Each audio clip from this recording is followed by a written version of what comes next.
افغانانو ته د خوشحالۍ خبر او ګاونډیانو ته ډیر بد خبر. له کمال خان بند څخه وروسته نور کوم بندونه جوړیږي؟ پاکستان څنګه ورخطا دی؟ په دې ویډیو کې وګورئ او چینل سبسکرایب کړئ. لیدونکو سلام، ستړي مشئ. د افغانستان د اوبو مدیریت په برخه کې د پاملرنې په پار په تازه خبرونو کې ویل شوي چې د هیواد په ګوټ ګوټ کې تازه د 40 نورو لویو بندونو د جوړېدلو اراده شوې ده. د افغانستان د اوبو د تنظیم ملي ادارې خبر ورکړی چې دا لوی بندونه د هیواد په 21 ولایتونو کې موقعیت لري او موخه یې نور همدا ده چې د هیواد د اوبو مدیریت په برخه کې لا نور هم پاملرنه وشي.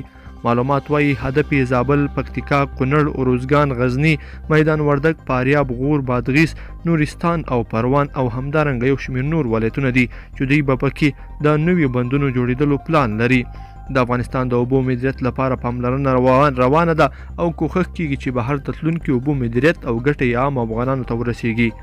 د اوبو د تنظیم اداره په داسې حال کې د اوبو د نورو بندونو جوړېدلو خبر ورکوي چې په دې وروستیو کې د هیواد نیمروز ولایت کې د کمال خان بند ګټه اخیستنې ته وسپارل شو او هلته افغان ولسمشر د نورو بندونو جوړېدلو او اوبو مهرولو خبر ورکړ.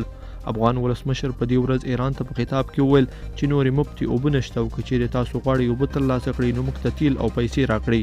افغان ولسمشر وویل چې موږ هر څه لرو، خپلې اوبه به د نورو هیوادونو له پیسو او تیلو سره برابروو. هغه وویل افغانستان مخ پر وده هیوادونو کې راتللی شي. که چیرې په یادو غریبو او له پامه لوېدلو ولایتونو کې د اوبو دا بندونه جوړ شي نو لرې نه ده چې په عامه توګه به افغانان له خپلو کروندو څخه زیات عاید ترلاسه کړي او اقتصاد به وده وکړي.